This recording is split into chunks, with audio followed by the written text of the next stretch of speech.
সালামু আলাইকুম, সবাই কেমন আছেন? অনেক অনেক ভালো থাকেন সেই দোয়াই করি। আচ্ছা, সবার আগে আমরা যে জিনিসটা নিয়ে আলোচনা করব সেটা হচ্ছে আজকে আলিফ ইন্ডাস্ট্রিজ নিয়ে, সরি ম্যানুফ্যাকচারিং নিয়ে। আলিফ ম্যানুফ্যাকচারিং এর আমাদের জাস্ট দেখার মতো যে জিনিসটা সেটা হচ্ছে টোটাল শেয়ারের সংখ্যা হচ্ছে প্রায় 26 কোটি। ঠিক আছে, 26 কোটি শেয়ার। এর মধ্যে ডাইরেক্টরের কাছে 30%, পাবলিকের কাছে 66, 3% আছে মাত্র আপনার ইনস্টিটিউটের কাছে। সো অনেক বেশি আসলে এই ওদের ইন্টারেস্ট নাই এটাতে। আসেন, জেড ক্যাটাগরিতে কবে গিয়েছিল এটা একটু দেখতে হবে।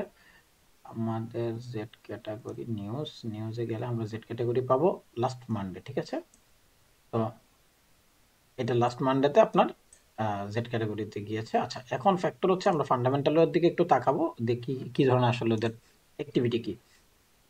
অথরাইজ ক্যাপিটাল অনেক বড়, 500 কোটি। নাই কোনো শর্ট টার্ম লোন, নাই কোনো লং টার্ম লোন। আমি জানি না ওরা লাস্ট এজিএম কবে করছে। লাস্ট এজিএম এর কোনো খবর কি এখানে আছে? হ্যাঁ, এটা 2024 রিলিজ ডেট। ঠিক আছে, তার মানে এটা 2024 সাল পর্যন্ত রেকর্ড ডেট আছে। কোনো প্রবলেম নেই, যেহেতু রিসেন্টলি আপনার এটা জিরো হয়েছে। আচ্ছা, এখন ফ্যাক্টর, সরি, জেড ক্যাটাগরিতে গিয়েছে। যাবো আমরা এখানে। এখানে যাওয়ার পর আমরা একটা জিনিস নিয়ে একটু আলোচনা করবো, সেটা হচ্ছে আমি একটু কাজটা গুছিয়ে রেখেছি আগেই। আমাদের এই প্রাইসটা অনেক ইম্পর্টেন্ট, সেটা হচ্ছে 6 টাকা 50 পয়সা। 6 টাকা 50 পয়সা থেকে লেভেল একদম দেখা যাচ্ছে 8 টাকা 83 পয়সা পর্যন্ত মার্কেট কি করেছে, একটা মুভ করেছে। আমি বলবো না এটা অনেক বড় কোনো মুভ, কারণ এইসব শেয়ারের জন্য এগুলো কোনো বড় ব্যাপারই না। তার কারণ হচ্ছে এটা হিউজ একটা পার্টিসিপেটর, কি বলে আসলে, স্টক। এখন ফ্যাক্টর হচ্ছে সবার আগে যে জিনিসটা দেখবো সেটা হচ্ছে এখানে লাস্ট প্রাইস পয়েন্ট কোথায়, যেটাকে সে ভাঙতে চেষ্টা করছিল বা করার চেষ্টা করেছে। সবার আগে আমরা এই জিনিসটাকে দেখবো, সেটা হচ্ছে 17 টাকা 62 পয়সার যে লেভেল, সেটা থেকে সে অলরেডি ড্রপ করেছে। কোনো কারণে যদি এটা নিচে চলে আসে তাহলে আমরা এই যে এরিয়াটা এটাকে ইনভ্যালিড ধরবো। তার কারণ হচ্ছে এখন পর্যন্ত প্রাইস এটার মধ্যে আছে। এখন সবার আগে যেটা দেখতে হবে সেটা হচ্ছে লাস্ট যে লোটা আছে সেটাকে সে ব্রেক করেছে কিনা। যদি করে ফেলে তাহলে আমাদের কাছে আসলে এটা ইনভ্যালিড এমনিই হয়ে যাবে। আমার এটা আমাদের লাস্ট লেভেল, আমার মনে হয় না সে এখন পর্যন্ত এটাকে ব্রেক করেছে। তো আমার কাছে এখন পর্যন্ত এটা আসলে ভ্যালিড। আমার কাছে, আমি বলছি না আপনাদের কাছে ভ্যালিড কিনা বা অন্যান্য কারো কাছে ভ্যালিড কিনা। আমি আমার পোর্শনে আসলে কি বলে ট্রেডিংটাকে দেখি বা দেখার চেষ্টা করি। এটাকে আমি ডিলিট করে দেবো, এটা আমার কোনো কাজ নেই। তো আমাদের এখন আমাদের যে লাস্ট লোটা ছিল সেই লোতে এসে প্রাইস টেক অফ করেছে এবং উপরে যাওয়ার চেষ্টা করছে। এবং আমাদের মান্থলি বেসিসের জন্য আমাদের এটা হচ্ছে চেঞ্জ লাইন। তো আমার দরকার নাই এটা নিয়ে এই মুহূর্তে অনেক বেশি মাতামাতি করার। আমি যাবো উইকলিতে। উইকলি আমাকে কি ধরনের চেঞ্জ দিচ্ছে সেটা নিয়ে একটু আলোচনা করব। তারপর আমরা আমাদের ডেইলিতে গিয়ে আসলে আমাদের অবজারভেশন কি হওয়া উচিত বা আমরা কি ধরনের রিয়েক্ট করব প্রাইস পয়েন্টগুলোতে, সেগুলো নিয়ে আলাপ আলোচনা করব। চলেন, তো আমি দেখতে পাচ্ছি প্রাইস যখন এখানে নাম ছিল এখানে কোনো আমার গ্রিন ক্যান্ডেল আসেনি। তো আমার কাছে এখন পর্যন্ত আসলে এখানে ইউজুয়ালি চেঞ্জ করার জন্য যে এরিয়াটা সেটা হচ্ছে এখানে, যেহেতু প্রাইস এখানে যাওয়ার চেষ্টা করেছিল, তবে কোনো ধরনের গ্রিন ক্যান্ডেল আমার চোখে পড়েনি লাইক দ্যাট। এখানে দেখেন প্রাইস এখানে ড্রপ করেছে, হাই করেছে, দেন লো করেছে, দেন হাই করেছে। এখানে এই জিনিসটা কিন্তু ব্রেক ছিল। কোন জিনিসটা আমি একটু দেখাই। আমরা এখানে একটা ডাব্লিউ প্যাটার্ন খুঁজে বের করবো, চলেন। এই দেখেন এখানে একটা ডাব্লিউ প্যাটার্ন আছে, এই যে ডাব্লিউ প্যাটার্নটা, ঠিক আছে, এটা সে ব্রেক করে সে রিট্রেস করবে। এখানে আসেন, এখানে আমি যদি এটাকে মনে করেন, জাস্ট আমি মনে করব, কারণ এটা যদি ইনসাইড বার হইতো আমি চিন্তা করতাম যে না এটা ইনসাইড বারের একটা কাজ করছে, কি সেটাও তো সে করছে না। আলটিমেট এটা কি করছে, রেসিস্টেন্স করার ট্রাই করছে, বাট প্রাইস এটার নিচে স্টে করেনি বা প্রাইস এটার নিচে যেতে পারেনি। এই প্রাইসটাতে প্রাইস কি করেছে, হোল্ড করেছে। আমরা একটা রিস্ক নিতে পারি, কেন? প্রাইস এখানে মাস, আমার মনে হয় এখানে 4 মাস বা 5 মাসের মতো একটা এরিয়া সে টার্ম করেছে। আমরা একটু যদি দেখি, এখানে সে ছিল 27 অক্টোবর 2024 থেকে অক্টোবর নভেম্বর ডিসেম্বর, প্রায় 5 মাস। এখানে প্রায় 5 মাসে, ও না, একটু নভেম্বর, তো নভেম্বর এদিকে 2, এদিকে এদিকে 1, 3, 4 মাসের মতো, মনে করেন 4 মাসের মতো সে এখানেই ঘোরাফেরা করছে। এখন ফ্যাক্টর হচ্ছে এই 4 মাসে ঘোরাফেরা করে সে উঠবার চেষ্টা করছে। তো আমার কাছে যদি কোনো কারণে একটা ডাব্লিউ ক্রিয়েট হয়ে যায়, আসুন আমরা ডাব্লিউ একটা ক্রিয়েট করার ট্রাই করি। এখানে একটা ডাব্লিউ ধরি, এটা লাস্ট লো, দেন হাই করার চেষ্টা করছে কিন্তু ভাঙতে পারেনি। তা আমরা ডাব্লিউ বলতে আবার আমরা যে লেখাপড়া করছি সেই ডাব্লিউ না, ডাব্লিউ 3 রকমের হয়। একটা হচ্ছে এই ধরনের ডাব্লিউ যেটা একদম ইকুয়াল লো হবে, আরেকটা ডাব্লিউ হবে এটা একটু বাঁকা হবে, ঠিক আছে, আরেকটা ডাব্লিউ হবে এই ধরনের নিচে নেমে এটাকে ব্রেক করবে, লাইক দ্যাট। এইখানে যেরকম হয়েছে, ঠিক আছে, এই যে ব্রেক করলো এরকম হবে, ঠিক আছে। তো আমার কাছে এখন পর্যন্ত এটা ব্রেক করছে কোথায়, আমি এটাকে টেনে এখানে নিয়ে যাব। আমি ধরলাম এটা আমাদের ব্রেক। 100% বলবো না। কেন বলবো না, তার কারণ হচ্ছে আমি শুধু এটাকে কি বলে আসলে আহ, ধরছি। ইংলিশ ওয়ার্ডটা আমার মনে পড়ছে না এই মুহূর্তে। আমি এটাকে 100% কেন ধরছি, শুধুমাত্র এইখানে একটা certain amount of time say stay করছে। তার মানে কি প্রাইস ইজ ইম্পর্টেন্ট। এখানে অন্য কিছু দেখেন না আপনি, শুধু প্রাইস দেখেন, জাস্ট আপনার নিট প্রাইস। অনেক পুরাতন একটা মানে ডায়লগ আছে ইউএস স্টকের, সেটা হচ্ছে if you win, if you want to win you need to see TPO.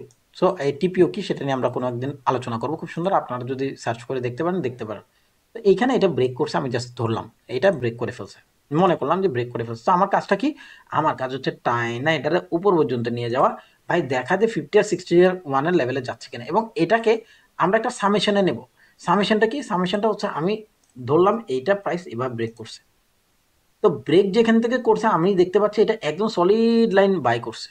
ওকে, এখন সলিড লাইন তো সে বাই করছে, তাকে দেখেন একটা জিনিস সবসময় মাথায় রাখবেন, 90 ডিগ্রি অ্যাঙ্গেলে যেটা উঠবে, এই দেখেন 90 ডিগ্রি অ্যাঙ্গেলে উঠছে, 90 ডিগ্রি অ্যাঙ্গেলে পড়বে, 90 ডিগ্রি অ্যাঙ্গেল না পড়লে সে আস্তে আস্তে আস্তে একটু বাঁকা হইলেও পড়বে, এটা সে করছে। এটা মার্কেটের নিয়ম, মার্কেট এটা করে রে ভাই, যখন ডিরেক্ট পড়বে মার্কেট ডিরেক্ট উঠার চেষ্টা করবে। কেন, প্রাইস যখন হিউজলি ড্রপ করে পেনিক সেল, পেনিক সেলে সুবিধাভুক্ত যারা তারা কি করে অ্যাড করতে থাকে, বা আমি এখান থেকে 10টা নেবো, এখান থেকে আমি 11 নেবো, এখান থেকে আমি 12 নেবো, এখান থেকে 15 নেবো, এখান থেকে 17 নেবো, এখান থেকে টোটাল 30 নিয়ে নেবো। যত নিচে নামবে সে শুধু অ্যাড করবে। কেন, দেখেন এইগুলাকে সে অ্যাড মানে এইখান থেকে সে যত কম দামে কিনতে পারবে তত কম দামে কত বেশি প্রফিট তার মার্জিন হবে। আপনি যত কম দামে কিনতে পারবেন তত জোরে সোরে আপনার প্রফিটের মার্জিন বেড়ে যাবে। এখন ফ্যাক্টর হচ্ছে যেহেতু প্রাইস 50% এসে স্ট্যাক করছে, আমরা আমাদের একটা পজিশন কোথা থেকে নিতে পারি, সাধারণ ধারণা আমরা এটা ডেলিতে যাওয়ার পরেই নেব, কারণ আমরা এন্ট্রিগুলো নিই ডেলিতে। আসেন আমি এটাকে ডিলিট করে দেবো। এখানে কি ধরনের সিনারিও ক্রিয়েট করছে আমি জিনিসগুলো নিয়ে আপনাদের সাথে একটু আলোচনা করি। যদিও আমার খুব বেশি পছন্দের না এটা স্টক না, তারপর আপনারা বলছেন সেজন্য এখানে আসছি। আচ্ছা ডাব্লিউ করার ট্রাই করছি, পারিনি, ড্রপ করলাম, আসলাম এখানে, এখান থেকে ড্রপ করলাম, ড্রপ করে ডাব্লিউ করলাম, এই আমার ডাব্লিউ ভাঙলো। আমি এখন কি করব, আমি তো একটু আগে উইকলিতে ছিলাম, উইকলি অনেক বড় সড়ো টাইম ফ্রেম, 5 মাস 7 মাস লাগে এক একটা জিনিস চেঞ্জ হইতে। আসলো 61-এ, এখান থেকে বাই করার ট্রাই করবো, নো প্রবলেম, হইলো না। 71-এ অ্যাড করার ট্রাই করবো, দেখেন 78-এর নিচে মার্কেট কিন্তু আর নামেই নেই। ঠিক আছে, তো মার্কেট 78-এ সাপোর্ট করে এটি পর্যন্ত চলে গেছে। এখন ফ্যাক্টর হচ্ছে কোন প্রাইসটাকে ভাঙছে সবার আগে সেটা নিয়ে আমরা একটু আলোচনা করবো। চলেন একটা গুতা দিলাম গুতা।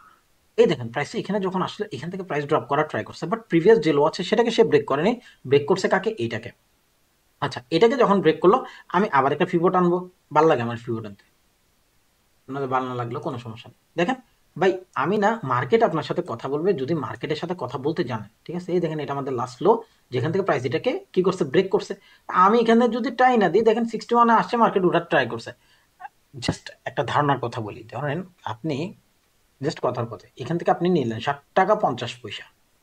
ঠিক আছে, তার মানে হচ্ছে 70 পয়সায় যদি আপনার প্রফিট আসে, সাথে সাথে আপনি 10% প্রফিটের মালিক।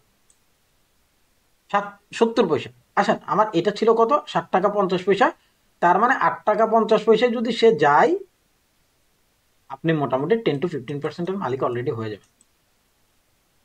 আর এটা পর্যন্ত যদি যাই, আমরা মোটামুটি 7 টাকা 50 পয়সা, আর এখানে 8 টাকা 80 পয়সা, আমি 9 টাকায় ধরলাম, 9 টাকা যদি যাই তাহলে আপনার প্রফিট আসে 1.5 টাকা, 1.5। তা আমার 70 70 140, মানে 20% প্রফিট আপনি অলরেডি শুধু এইখান থেকে এটুকু গেলে করে ফেলবেন।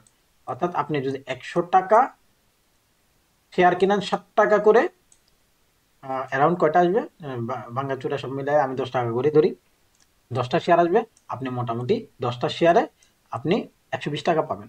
ঠিক আছে, ক্লিয়ার কাট কথা। এই জিনিসগুলো বুঝতে হবে, আর যখন আমরা আসলে রিস্ক ম্যানেজমেন্ট বা মানি ম্যানেজমেন্ট নিয়ে কথা বলি তখন অনেক কিছু শেখাই। সো এখানে আসলে এখানে এত কিছু তো শেখানো পসিবল না, অনেক অনেক ফ্যাক্টর থেকে যাই কিভাবে মার্কেট দেখবেন। এখানে আমি শুধু আপনাকে ডাব্লিউ দেখাই দিলাম, আপনিও ডাব্লিউ করলেন, হবে না, অনেকগুলো ফ্যাক্টর এখানে আরো কাজ করবে। তো যাই হোক, এগুলো হচ্ছে সহজভাবে বোঝানোর জন্য মার্কেট নিয়ে আমরা অনেকগুলো আলোচনা করি, এটার একটা পার্ট ছিল যাতে যত সহজে আসলে বোঝানো যায়, যত সহজে। আর মার্কেটকে কমপ্লেক্স করার কিছু নাই, আপনি এখানে ইন্ডিকেটর লাগান, এটা লাগান, ফলনা দশনা বহুত কিছু লাগাইতে পারবেন, আলটিমেটলি মার্কেট কাজ করবে করবে না, কারণ ভাই মার্কেট একটা থ্রুতে চলে।